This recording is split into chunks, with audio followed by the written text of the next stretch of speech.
Gente amada do Senhor, todos nós sabemos aqui, os membros da igreja, do tema, de novo, difícil, trabalhoso, pesado, que sinceramente não dá tanto ânimo de nós utilizarmos o tema apostasia, que conduziu todas as mensagens desse mês, e essa será a última.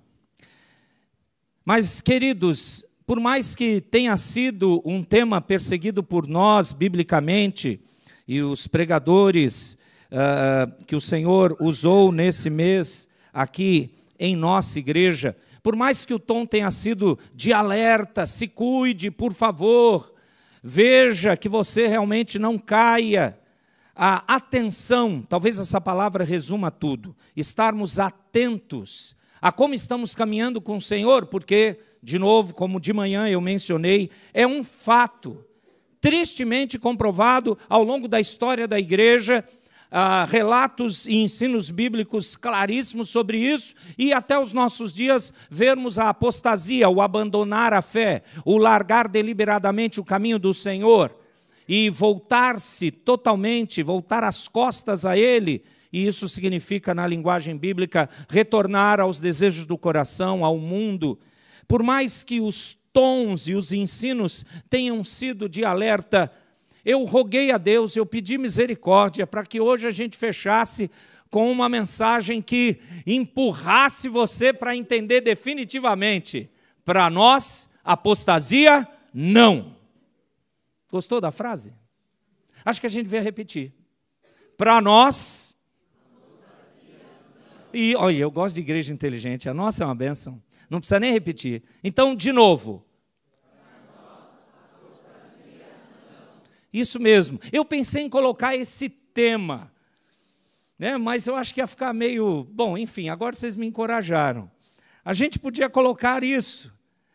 Na verdade, o título que eu separei, e eu vou precisar muito dos irmãos ali que controlam a nossa projeção, porque nós precisamos olhar vários textos bíblicos, porque veja o que você joga fora quando você abandona a fé em Deus.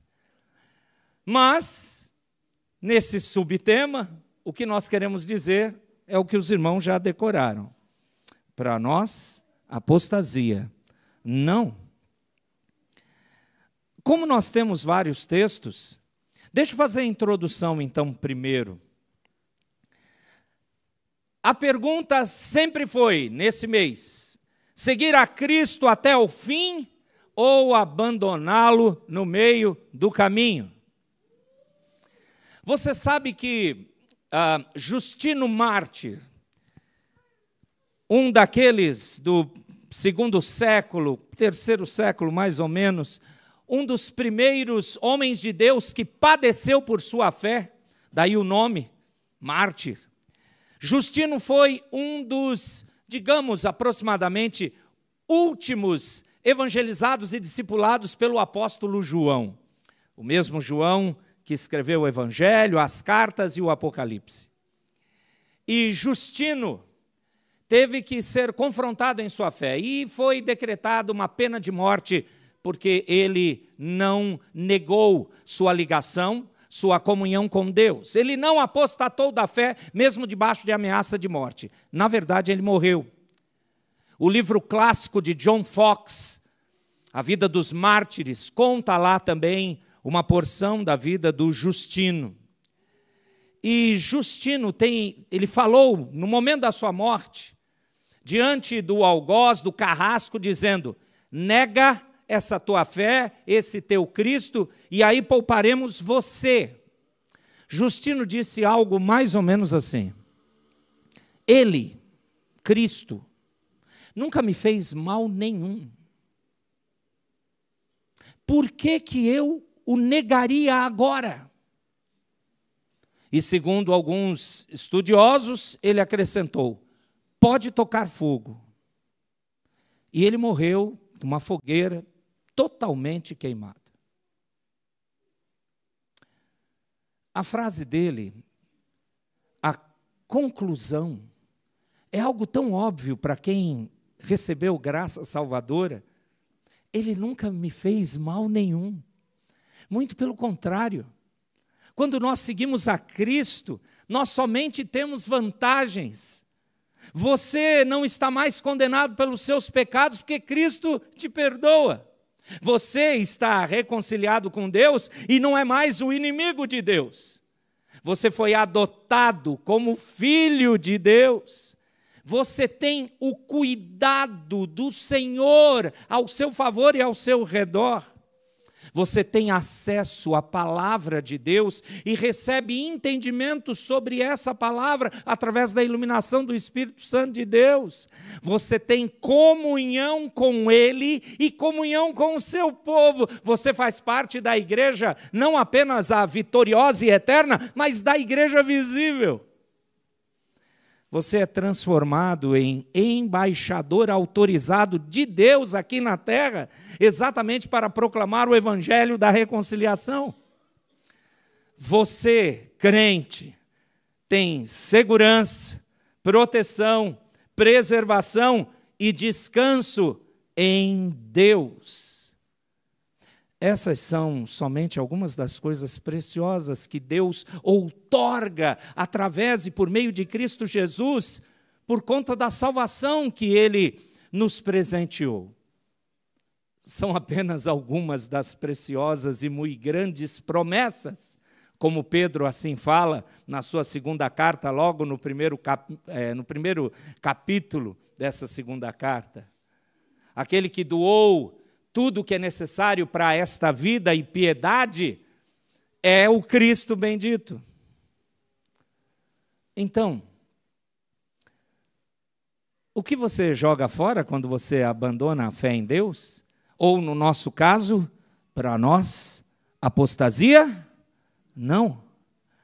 Então, por favor, se firme comigo, preste atenção nos textos que nós vamos projetar. Se você quiser anotar, anote e relembre-os e decore-os. E quando a caminhada terrena de seguir a Cristo for pesada, como que negar a si mesmo, tomar a cruz e seguir ao Senhor for algo difícil, quando o mundo parecer de todas as formas, aliás, parecer vir pesado sobre você, então relembre o que você não deve jogar fora, o que você tem em Cristo Jesus, para que a apostasia nunca chegue nem perto, nem passe pelos seus pensamentos. Veja comigo a solidez da rocha, Mateus capítulo 7, versos 24 a 28. O Senhor Jesus, em Mateus 7, 24 e 28, nos ensinou claramente sobre a solidez da rocha. E ele disse assim: todo aquele, pois, que ouve estas minhas palavras e as pratica, será comparado a um homem prudente, que edificou a sua casa sobre a rocha. E caiu a chuva, transbordaram os rios, sopraram os ventos e deram com um ímpeto contra aquela casa, que não caiu, porque fora edificada sobre a rocha.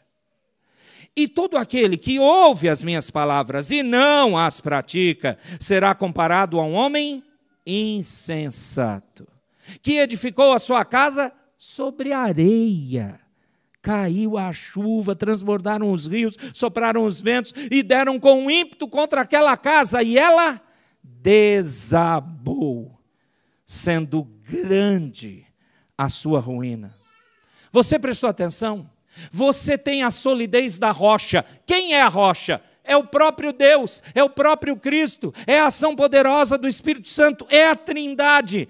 Ouça a palavra, agora você pode ouvir. Pratique a palavra, você recebeu condição para isso. Você é tornado uma pessoa prudente. Sua casa, sua vida é construída sobre essa rocha, o Senhor Jesus. Você perde a solidez da rocha quando você abandona a Deus. Mas não é o nosso caso. Por quê? Como é que é a frase? Ih, já esqueceu. Vamos tentar de novo, todo mundo junto. Para nós, apostasia, não.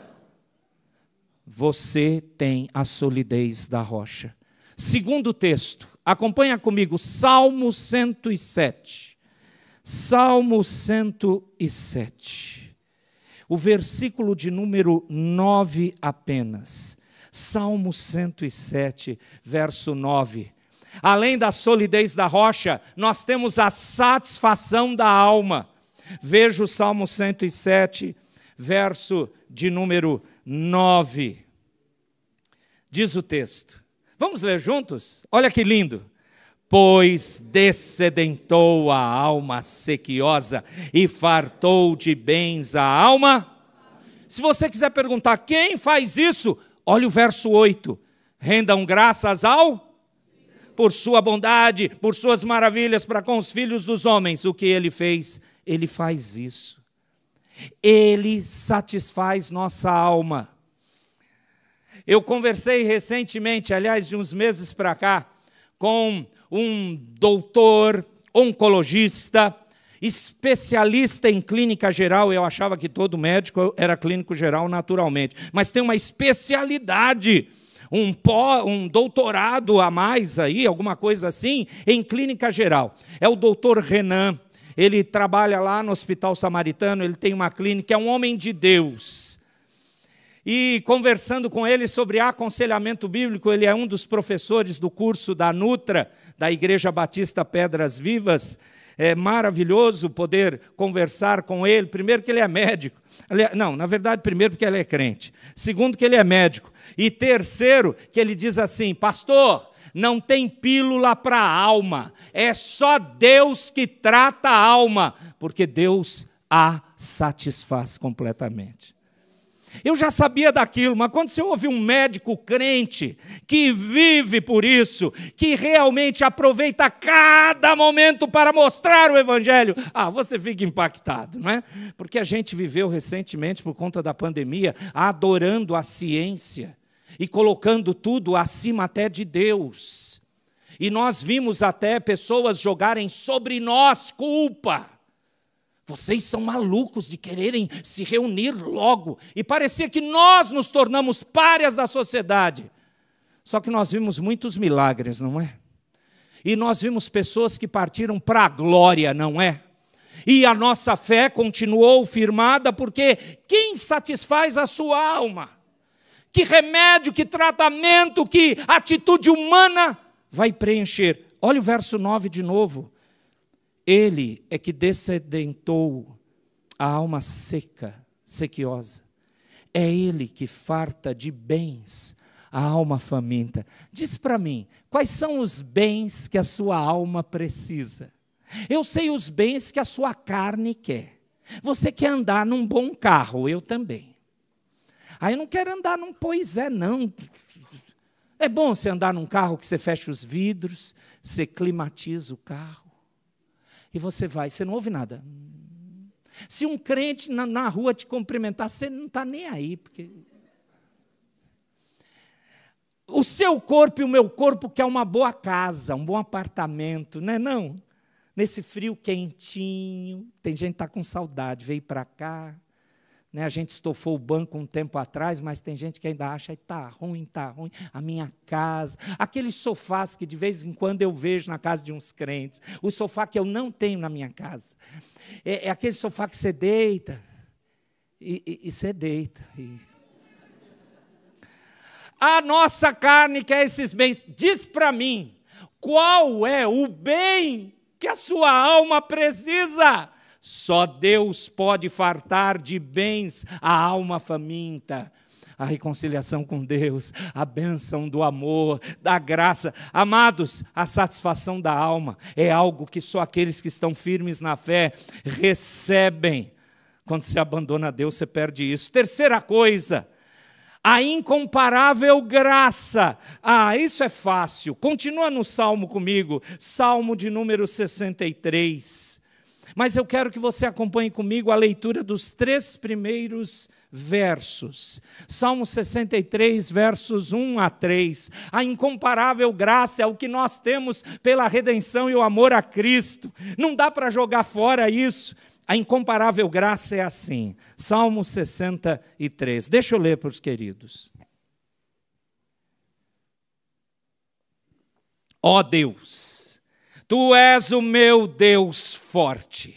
Eu te busco ansiosamente, a minha alma tem sede de ti, o meu corpo te almeja como terra árida, exausta, sem água.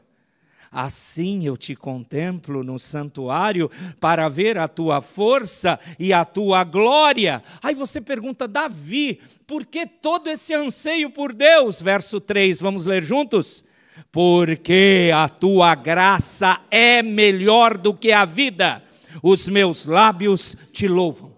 Deus pode executar todos os sonhos terrenos que você quiser. Deus pode só te dar bênção nessa vida. Mesmo assim, a graça de Deus é melhor que a vida. Essa é a terceira bênção que você tem. Nós temos a solidez da rocha, a satisfação da alma e nós temos a incomparável graça. Você vai abandonar isso? Isso é loucura. Eu não vou abandonar. Pela graça e bondade de Deus, porque a graça é incomparável. Tua graça é melhor do que a vida. Eu só posso te louvar. Se a graça é melhor do que a vida, eu podia fazer a outra ilustração que é mais real.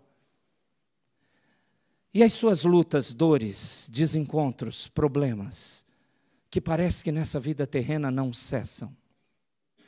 Samuelzinho é o netinho do nosso irmão Raimundo, da nossa irmã Azize. Menino novo, de colo praticamente. E de novo ele está internado com enfermidades e lutas que os médicos estão lá penando para tratar. Que sofrimento para a mãe Luma, para o pai Pedro, para os nossos irmãos, membros aqui que são os avós. Ei, a minha esposa está internada no hospital. E outra... Você pode ligar para ela, mandar recado. Ela disse, não esquente comigo, continue o trabalho. Ela me deu bronca quando eu mudei a agenda de ontem, para poder vê-la, cuidar dela e tal. Ela falou, não menino, não faz isso não. Eu estou aqui, tranquilo, você vai trabalhar. Eu comecei a pensar, será que ela queria um tempo, é isso? Não, eu sei que é dor e ela precisa tomar ali na veia. Fica olhando suas lutas. Fica relembrando o que eu tenho uma lista de lutas dos amados da nossa igreja, que eu poderia aqui citar. Essa é a sua real vida. Muito bem, preste atenção no seu Deus. Ele te diz, a minha graça é melhor do que essa vida. É por isso que você consegue acordar no dia seguinte. É por isso que eu estou aqui pregando. É por isso que depois eu vou sair correndo, não vou cumprimentar ninguém, nada contra, é uma necessidade, e vou lá no Hospital Samaritano, que eu quero ver a mulher de novo, olho no olho. Ela manda uns vídeos, está lá, né? Tem vezes que ela fala assim, oi amor, está grogue, está cheia de remédio. Aí eu perguntei, mas por que se não fizerem isso eu não aguento? Por que amanhã, se Deus te der vida, você vai acordar e vai trabalhar naquele trabalho pesado e vai rogar a Deus, Senhor, me dá força, tem conta para pagar, família para cuidar, filhos para criar e eu tenho que servir ao Senhor. Sabe por quê? O que te impulsiona é que a graça de Deus é melhor do que a vida. Ela é incomparável. Quarta coisa, vai comigo para o Salmo 84, por favor. Salmo de número 84. Eu peço que você veja o verso 2. Tão somente o verso 2. Olha o que os filhos de Corá disseram. Você vai descobrir a exultação em Deus que nós temos. Exultação é grande alegria, é grande júbilo. Verso 2. Vamos ler juntos? É só o verso 2. A minha alma suspira e desfalece pelos átrios do Senhor. O meu coração e a minha carne exultam pelo Deus vivo. É isso mesmo. A minha grande satisfação é minha grande alegria também. É realmente o meu júbilo. Eu tenho exultação em Deus. E é maravilhosamente fácil. E você não deve esquecer isso. O teu Deus simplesmente é o que comanda todo o universo. O teu Deus tem todas as almas nas palmas das suas mãos. O nosso Deus é aquele que não vai nem adiantar, nem atrasar o seu relógio em relação a determinar o juízo e a justiça na terra, no dia da volta do Redentor. O nosso Deus sabe quantos dias de vida você tem e qual é o dia da sua morte, e você não vai morrer nem antes nem depois. É o Senhor que preparou novos céus e nova terra e vamos viver neles. Você tem mais motivos para exultar nesse Deus? A alegria é Ele. Amados, não tem nada que derruba isso. Eu sei que você fica triste, eu fico, com as coisas dessa terra. Eu sei que nós precisamos, talvez cotidianamente, de cargas, de doses de ânimo, para poder, quem sabe, viver, porque a luta terrena é grande, e parece que para os crentes é maior ainda, e é. Mas nessa hora, nesse momento, você precisa exultar em Deus. Olha o que os filhos de Corá disseram: o meu coração e a minha carne exultam, grande júbilo, pelo Deus, qual é a característica aqui? Vivo. Ele não é uma imagem parada, inventada pelo homem. O nosso Deus não está morto na tumba. Existem muitos líderes religiosos na história humana que morreram e o seu corpo já se desfez. O nosso Redentor, Cristo Jesus, também morreu, não morreu? Morreu, mas Ele foi o único que ressuscitou. E depois de ressuscitar, depois de um tempo com seus discípulos, Ele subiu ao céu. E a Bíblia diz que o Redentor, o nosso Cristo bendito, está assentado à destra do Pai. E a Bíblia diz que Ele intercede por nós. Ele nos ensinou a orar usando que nome? O nome dele, não é o meu nome. Ele nos ensinou a orar em nome de Jesus. Eu tenho percebido, eu creio que deve ser um esquecimento. Mas eu gosto de prestar atenção quando alguém está orando e eu estou presente, aquela pessoa está me conduzindo em oração. E eu presto atenção. De vez em quando eu estou ouvindo algumas orações que terminam amém. Tirando o Pai Nosso, porque Cristo Jesus é que nos ensinou, então já está no nome dele a oração. Tirando isso, quando você ora, quando eu intercedo, eu não falo, então, Senhor, faz isso, por favor, nós te pedimos amém. Não, isso parece que é no meu nome. Como é que nós devemos terminar as orações? Não por uma mania, não porque decoramos, não porque é uma ladainha, mas porque não é no nosso nome, Pai, mas é no nome do teu Filho Jesus. Por causa de tudo que Ele conquistou, o que Ele é o nosso Redentor. O Pai Eterno olha para você através de Cristo. O nosso Deus é vivo e Ele é eficaz. E é impossível você trocar isso, a exultação em Deus. Quinto texto, vá para o Salmo 17, Salmo de número 17.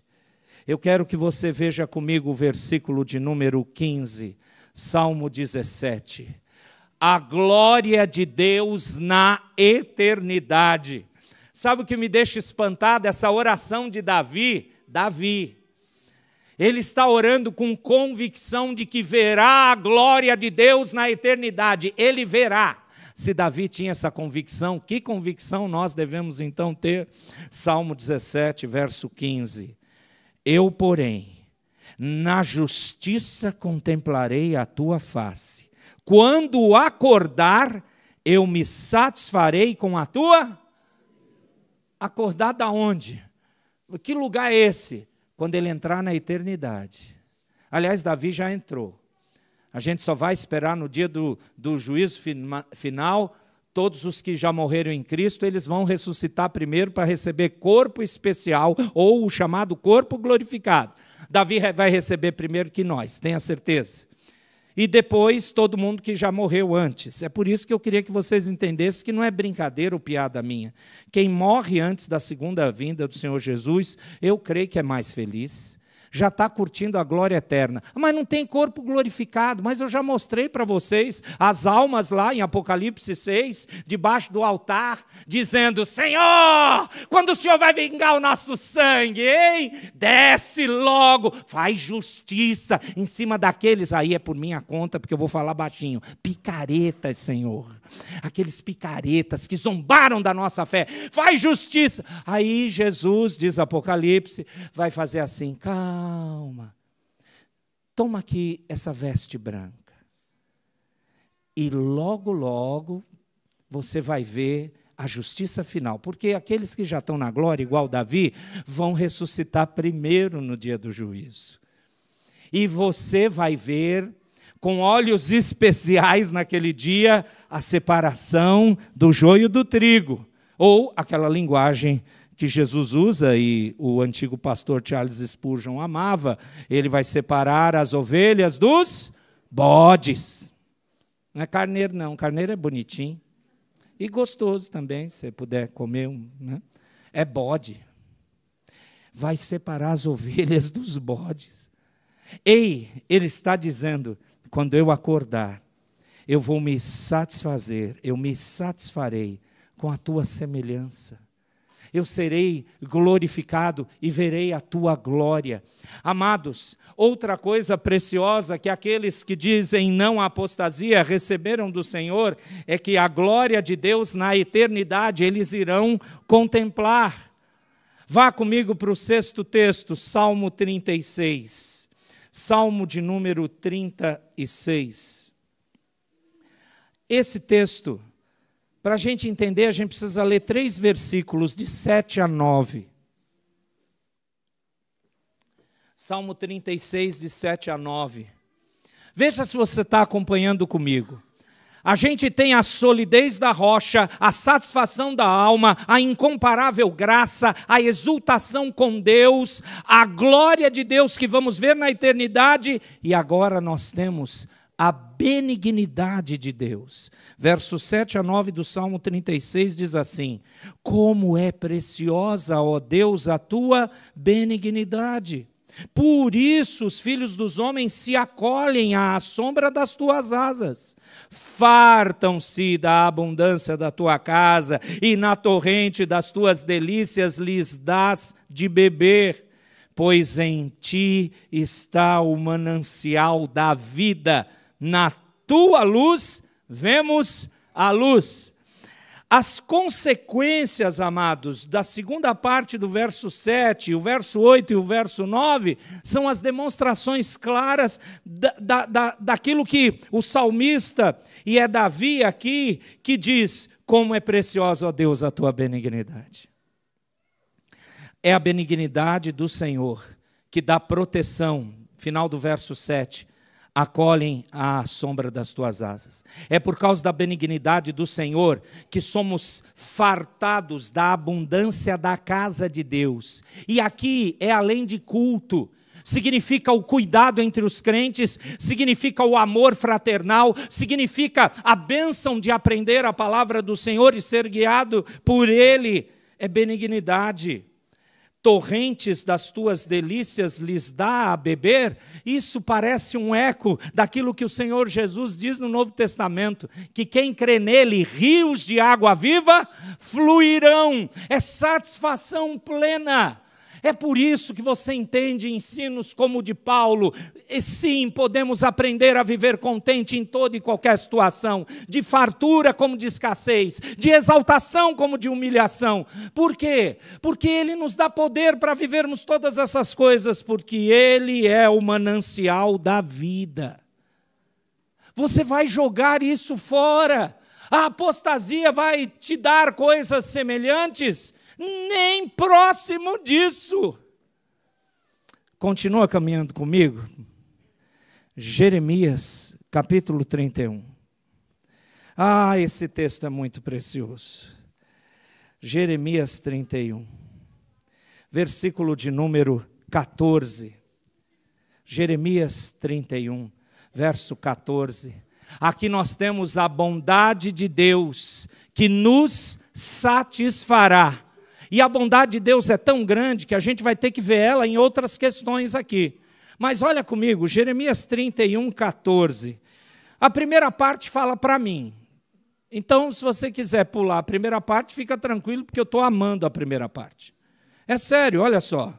Saciarei de gordura a alma dos sacerdotes. Isso é comigo. Isso é com todos os líderes da igreja. Olha que bênção. Ah, gordura aqui não é para eu morrer de obesidade, nem diabetes. Não, presta atenção. Saciarei de gordura a alma. A ideia, de novo, é de satisfação. Você está prestando atenção aos textos? Você percebeu que tem uma linha condutora? Satisfação em Deus. Satisfação em Deus. Muda a razão, muda o porquê, mas sempre é satisfação em Deus. Alguém apostata da fé porque não consegue se satisfazer em Deus. Sabe onde essa pessoa vai encontrar satisfação? Em lugar nenhum. Ela vai continuar procurando, e vai ficar ou enlouquecida, ou desesperada, ou totalmente deprimida. Não vai encontrar. Você foi encontrado por Deus, para você entender que só Ele satisfaz. Então é nesse sentido, ok? Não fica preocupado que eu vou ficar mais gordo do que eu já sou. Não, não, não.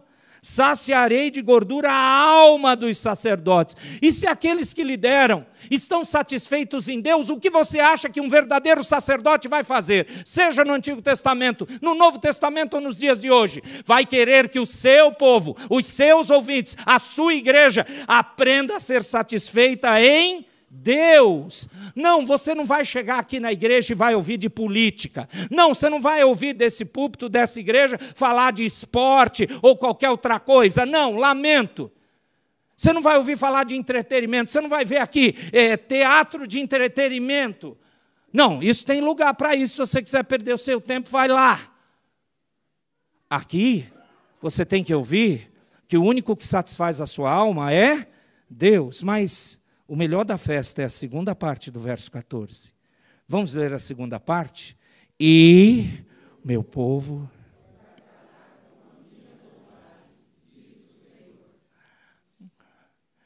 Por favor, você lê um negócio desse e você fica normal? Imagina um crente lendo. E o meu povo se fartará com a minha bondade, diz o Senhor. Ah, que bênção.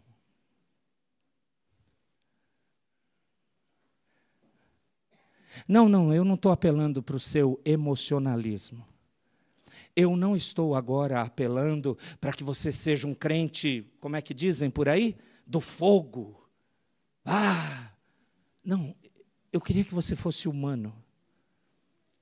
E você contemplasse que Deus está dizendo, o meu povo se fartará com a minha bondade, diz o Senhor. É porque esse povo merece? Não.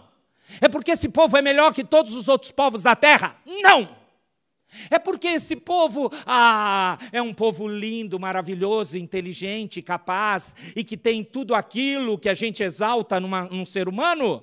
Muito menos. Ele tem prazer em derramar da sua bondade sobre você. Ele tem até prazer de incentivar você a querer ganhar prêmios, o tal do galardão. Sabia disso? Ninguém merece nada da salvação. E tem alguns crentes, eu fui um crente assim durante muito tempo.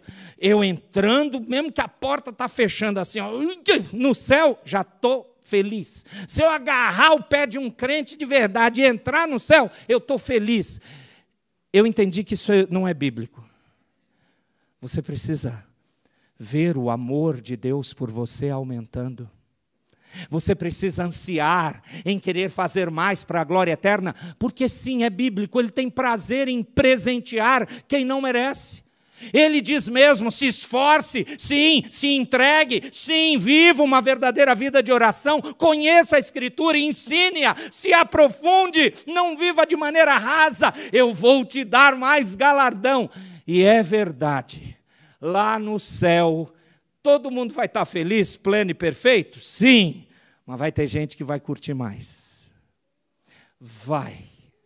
são aqueles que realmente entenderam a graça e mais ainda viveram por ela.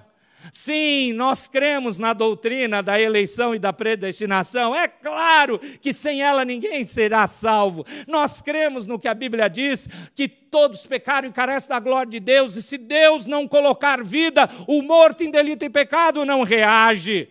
Mas depois que Ele te dá vida, depois que você nasceu de novo, pode correr. Pode se esforçar, pode querer mais do poder e da graça de Deus. Por quê? Porque Ele quer fartar, além do que Ele já faz, de bondade. Ele quer fazer isso. Lembra aquela parábola daquele pessoal que foi contratado para trabalhar?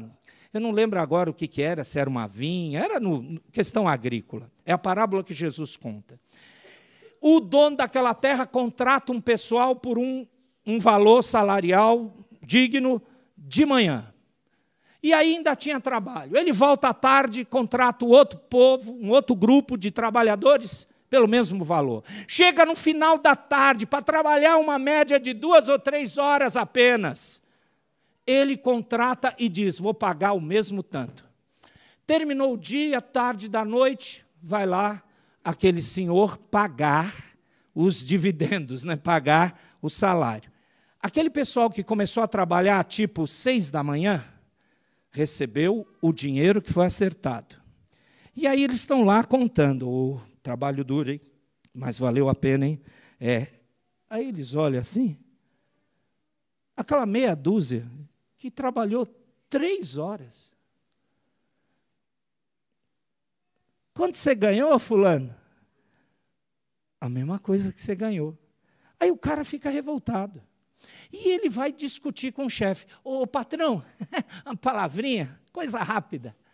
Diz aqui, patrão, o senhor deu para nós X, né? E o senhor deu para eles o mesmo tanto. Aí o patrão olha, isso? Então, patrão. Aí o patrão, sim? Como quem diz, não está entendendo nada que você está dizendo. Ei, patrão, a gente trabalhou o dia todo e ganhamos isso. Eles só trabalharam esse tanto de tempo, pouco, 3 horas, 2 horas e pouco, e ganharam a mesma coisa.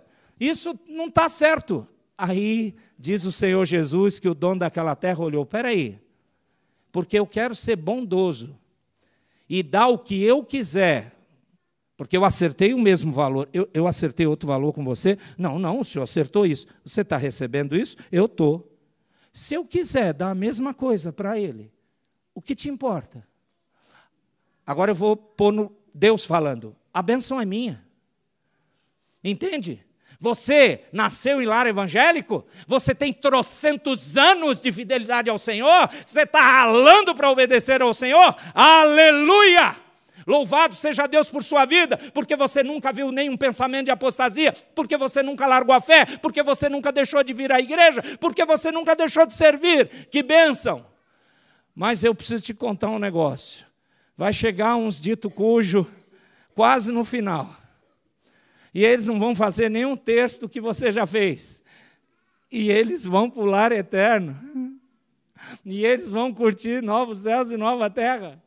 Você vai chegar para o Redentor e falar, ei, o senhor é injusto? Eu queria ver isso. Só que é assim, eu quero ver do outro lado do planeta. Porque eu não sei o que o Redentor na eternidade vai falar para você. Eu só sei de uma coisa. Ele tem prazer em abençoar. Qual o problema de você ir além? Qual o problema? A gente sempre mede pelo mínimo. Irmãos, orem por mim. Eu estou começando a ficar irritado com uma coisa.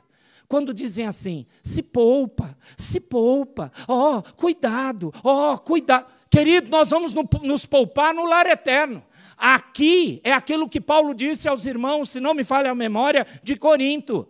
Vou me gastar e me desgastarei mais por vossa causa. Se vos amo tanto, não serei também amado? Apesar de que ele sabia a resposta, o apóstolo Paulo. Ele não foi tão amado pelos irmãos de Corinto. Mas isso mediu o serviço dele? Era isso que fazia ele ser empurrado para obedecer? Eram os paparicos? Eram os elogios? Era até a justa demonstração de que Paulo estava fazendo o trabalho de Deus? Nada disso! Era por causa da bondade desse Deus que satisfazia e satisfaz todo servo e serva do Senhor. Vamos caminhar para o fim? Eu falei que agora a gente precisa ver várias bondades de Deus. Em Jeremias 31:14, a gente viu a bondade de Deus que nos satisfaz, certo? Vá para Naum. Esse profeta existe, está na Bíblia. Vai para Naum. O famoso capítulo 1 de Naum. Naum. Recentemente eu tive que provar para um pessoal que Naum existia, viu? É sério. Não fica triste não, ainda bem que eles descobriram, amém. Isso aí. E começaram a ler Naum. Capítulo 1, verso 7. Aqui a bondade de Deus protege a gente na angústia. Naum 1:7. Achou? Vamos lá. O Senhor é bom, é fortaleza no dia da angústia. E conhece. Você prestou atenção? Ele é bom aqui porque protege a gente da angústia. Por isso que a bondade dele é dada a nós. Vamos olhar mais um pouquinho dessa bondade? Vá para Pedro, agora é o extremo do Novo Testamento. 1 Pedro capítulo 2. 1 Pedro capítulo 2. Graças a Deus pelos post-its. Que bênção, pus um monte na minha Bíblia para achar o texto mais rápido. Você devia fazer isso na sua. 1 Pedro 2:3. 1 Pedro 2:3. Sabe o que você vai ouvir aqui? Que a bondade de Deus é que nos faz crescer para a salvação. Ah, é maravilhoso. Ele quer que a gente cresça. E Ele faz isso através da bondade. Mas aí, talvez você não entenda isso logo no início, você lendo só o verso 3, né? O que diz só o verso 3? Vamos ler? O que diz?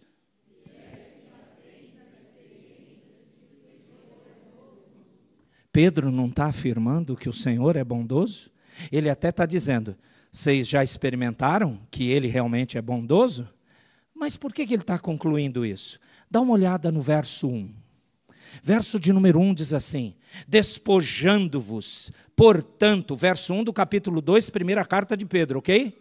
Despojando-vos, portanto, de toda maldade e dolo, de hipocrisia e invejas e de toda sorte de maledicências, quer dizer, deixa de ser ímpio, você que já é salvo, você é um crente, então a gente se despoja, isto é, joga fora como uma roupa velha, e isso, verso 2, o que temos que fazer? Desejai ardentemente, como crianças recém-nascidas, o genuíno leite espiritual, para que por ele vos seja dado crescimento para a salvação. Presta atenção que a tradução está maravilhosa. Para que por ele, esse leite espiritual, vos seja dado crescimento para a salvação. Dado?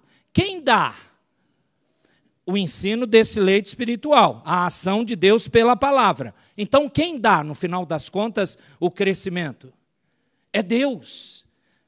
E ele conclui o nosso verso 3. É assim, se é que já tendes experiência que o Senhor é bondoso. Isso é bondade dele. Ele não vai deixar crentes anões na fé, crentes infantis na fé, crentes atrofiados na fé. Não, na fé não.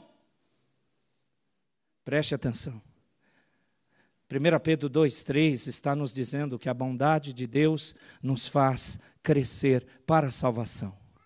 Deixa eu recapitular até agora o que a gente tem, e que se vier a apostasia, se você cair na apostasia, você perde isso. A solidez da rocha, a satisfação da alma, a incomparável graça, a exultação em Deus, a glória de Deus na eternidade que você verá, a benignidade de Deus, a bondade de Deus que nos satisfaz, a bondade de Deus que nos protege da angústia e a bondade de Deus que nos faz crescer para a salvação. O que falta? O que é dado a você e a mim? Eu quero terminar com 2 textos. Filipenses capítulo 1, verso 23. É o penúltimo texto. Filipenses 1, versículo 23. Você achou? Por favor, eu sei que a nossa igreja é uma igreja que lê a Escritura, que estuda a Escritura. Eu sei que você fica na tentação de ler o 23 com 24, porque o 24 começa com um mas, e toda vez que você lê um mas no Novo Testamento, parece que muda a ordem das coisas. Aqui não. O que Paulo está dizendo no 23 é o que todos nós temos que ter. Mesmo entendimento, mesma prática, mesma preparação. O que diz o 23? Vamos ler juntos? Ora, estou constrangido, tendo desejo, o que é? Ele afirma categoricamente, é incomparavelmente melhor estar com Cristo. É. Quando você lê o 24, muitas vezes, a gente pode ler, não estou dizendo que você pensa assim, eu estou falando que você tem que se preparar para não pensar assim. Você lê o 24, é Paulo falando, mas por vossa causa é necessário permanecer na carne. Vamos raciocinar aqui. Ele acabou de falar que estar com Cristo é incomparavelmente melhor. Aí ele diz, mas para poder servir a vocês, momentaneamente, é melhor eu ficar nessa vida. Apesar de que Paulo, que estava preso quando escreveu Filipenses, ele sabia que ia sair da prisão? Ele sabia quanto tempo de vida ele tinha? Ele só está dizendo o seguinte, Deus me salvou e eu quero continuar servindo a Ele. Em outra ocasião ele diz, quer pela vida, quer pela morte, eu quero servir ao Senhor. Ele não quer perder nenhuma oportunidade. Até o momento da morte dele tem que ser um momento que glorifique a Deus. Morte desesperada, medo da morte, não querer morrer, nem fale isso, e ainda tem crente que esquece. Não faz isso na minha frente, por favor, que eu fique escandalizado. Pelo amor de Deus. Isso é fruto de não entender a grande bênção. A convicção de que partir dessa vida e estar com Cristo é incomparavelmente melhor. E é mesmo, irmão. Querida, querido, eu sei que você sofre ou já sofreu a perda de um amado, de uma amada, de um pai, de uma mãe, de um filho. Eu sei que você tem saudades, mas partiram no Senhor? Sim, partiram. E sem falar que é melhor você não falar nada, porque você não sabe o que Deus faz. A salvação pertence ao Senhor. Nós vamos ter muitas surpresas no dia do juízo, tá? Você vai ter certeza que aquele fulano ia estar contigo na glória e ele não vai estar. E você tinha certeza que aquela Beltrana ia entrar no céu de jeito nenhum e você vai encontrar a danada lá. Então, antes de você falar... Por isso que a coisa mais difícil é fazer ofício fúnebre. Por isso que a gente tem que pregar para quem está vivo. Qual é a frase comum? Pelo menos é a minha frase que eu entendo que é bíblica. Este querido, essa querida, agora, de mais nada precisa de nós. Estão plenamente nas mãos de quem? Aleluia, estão mesmo. E Deus sabe o que vai fazer. Porque a salvação pertence a Ele. A salvação não é sua, não é ganhada por méritos. Ele é o Senhor. Então, por favor, você ainda está lutando com o luto? Estou, pastor. É difícil? É. Eu oro por ti. Mas deixa eu te falar. O querido e a querida que não estão com você aqui, estão na glória eterna. Eles estão plenos e felizes. Eles estão esperando a segunda vinda do Senhor para receber corpos glorificados e junto conosco passar a eternidade, adorando, louvando e bendizendo ao Senhor. Quando você ficar triste, você fica. Eu fico. Quando você ficar triste, lembra, o Senhor é que tem a palavra final. É o Senhor que é o Redentor. A salvação pertence a Ele. Então, esse penúltimo texto, daqueles que não apostatam da fé, daqueles que não querem perder isso, que não querem jogar fora essa certeza, eles querem ter, porque é vivencial, é real, a convicção de que partir dessa vida e estar com Cristo é incomparavelmente melhor. Volta para Paulo. Você acha que Paulo está dizendo, olha, eu sei que partir estar com Cristo é muito melhor, mas eu estou dizendo para vocês que é melhor eu ficar aqui. Não. Ele está falando, olha, eu estou disposto a trabalhar. O que ele diz claramente é o que está no final do verso 23. É incomparavelmente melhor partir dessa vida e estar com Cristo. Ele diz que tinha esse desejo. Eu creio que você tem que ter esse desejo. Mas você tem que ter esse desejo da seguinte forma. Senhor, eu quero ir para a glória sim, mas me prepara para isso. Se você é um crente que fica andando na beiradinha da apostasia, aquele crente que é, qual é a palavra teológica? Picareta. Não pensa assim, não.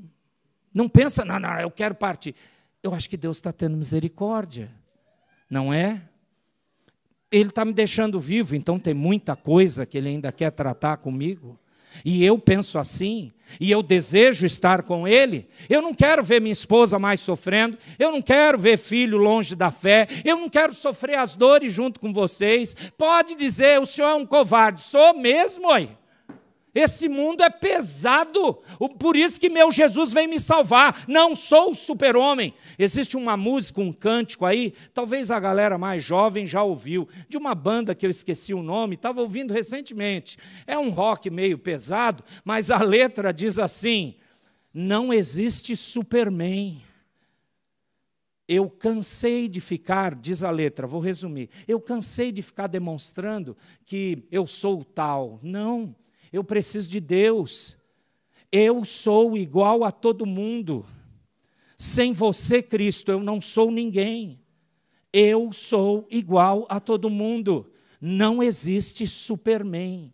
Não existe supercrente.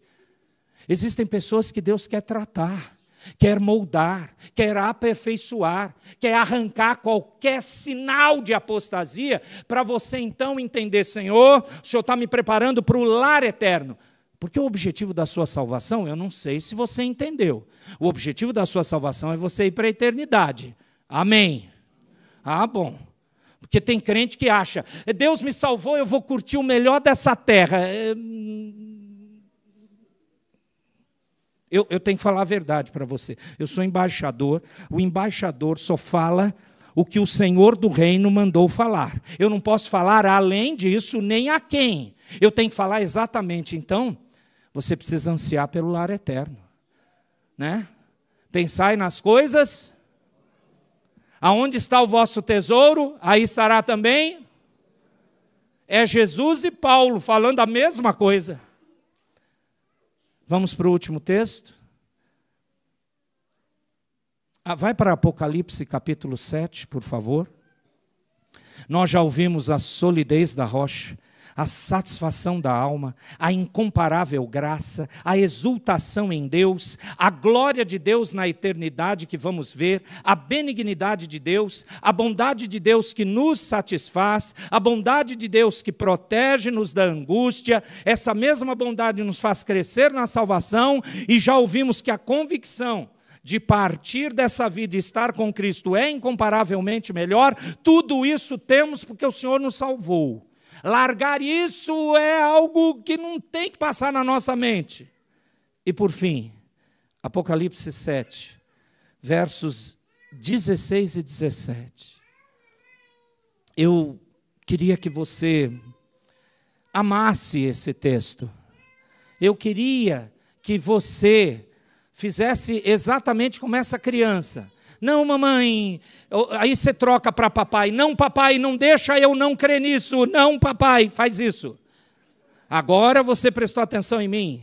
Crianças não atrapalham, crianças são bênçãos. Quem atrapalha é você que presta atenção em tudo, mesmo no que interessa, né? Então volta para cá, por favor. Você abriu o Apocalipse 7? Eu preciso terminar agora, é o último texto. Apocalipse 7. Abriu, sim ou não?